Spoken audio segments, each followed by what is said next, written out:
بآیاتش ترا کار جزی نیست، کہ از یاسین او آسان بمیری، اس قرآن کی آیات سے تمہارا یہی سروکار رہ گیا ہے کہ عالم نزا میں سورہ یاسین سنا دو، جان آسانی سے نکل جائے، مشکل جو ہے مرحلہ آسان ہو جائے۔ یہ صرف ایصال ثواب یا حصول ثواب کا ایک آلہ بن گیا۔ کیا کر رہے ہیں اس قرآن کے ساتھ؟ اس کی قدر و قیمت کا کیا اندازہ ہم نے کیا؟ بہرحال جو بھی ربع صدی لگائی ہے آپ کے شہر لاہور میں، سن 65 میں منتقل ہوا تھا، یہاں 90 آ گیا ہے، اب تو ربع صدی میں تو کوئی کمی نہیں رہی۔ اور پہلی جو 2 تقریریں کی تھی مسلمانوں پر قرآن مجید کے حقوق، کہ سوچو صدر ایوب کا دور تھا، وہ جشن منایا گیا تھا، 1400 سالہ جشن نزول قرآن، اور وہ بھی اصل میں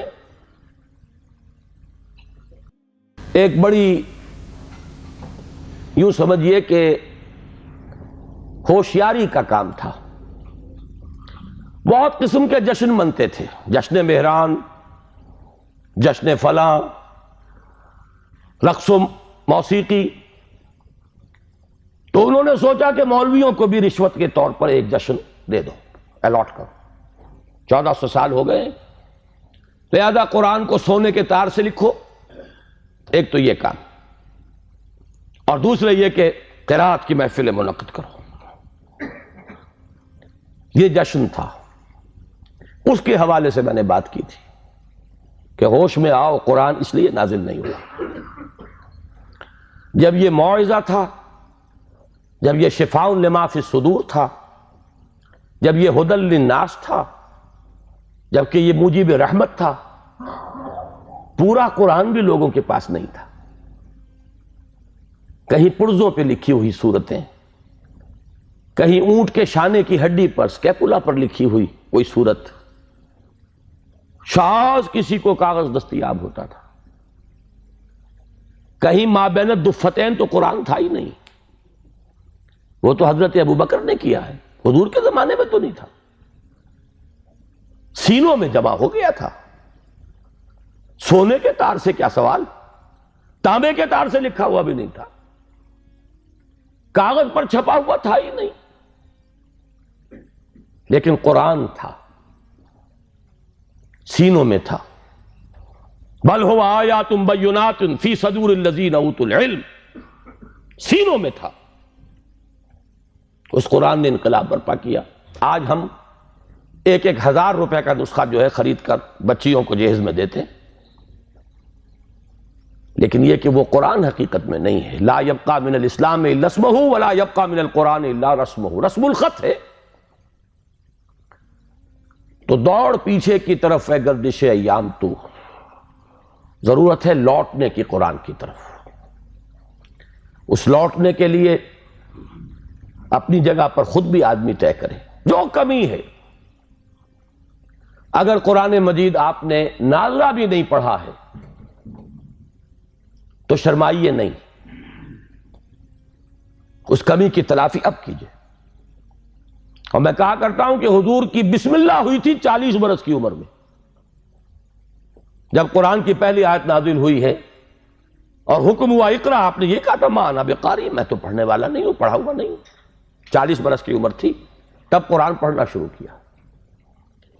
اٹس نیور ٹو لیٹ، قرآن پڑھیے، قرآن سمجھیے، قرآن پر عمل کیجئے۔ اگر اللہ نے آپ کو فہم کی ایک بلند تر سطح پر، ہائر لیول آف کانشسنس پر فائز کیا ہے، اسی لیول کے قرآن کو پڑھیے۔ یہ ایک قرآن نہیں ہے، اس میں ہزاروں قرآن ہیں۔ ہر شعور کی سطح کا ایک قرآن اس میں علیحدہ موجود ہے،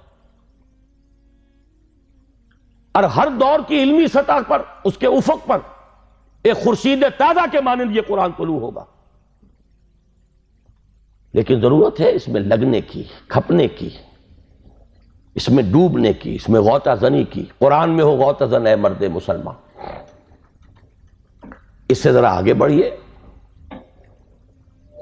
اللہ نے دولت دی ہے، لگائیے اس کام میں۔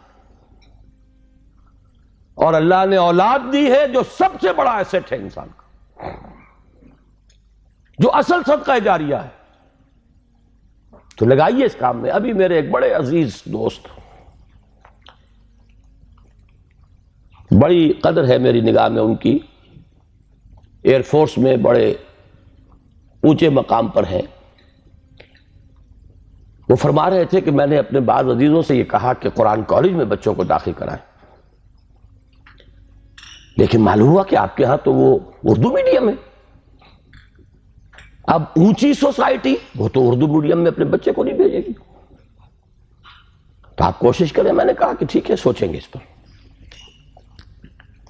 بات سمجھ لیجئے کہ قرآن کالج آپ کے معاشرے کی ان ضرورتوں کو پورا کرنے کے لیے نہیں ہے. قرآن کالج ان دیوانوں کے لیے ہے جو طے کر لیں کہ ہمارا مطلوب و مقصود دنیا نہیں آخرت.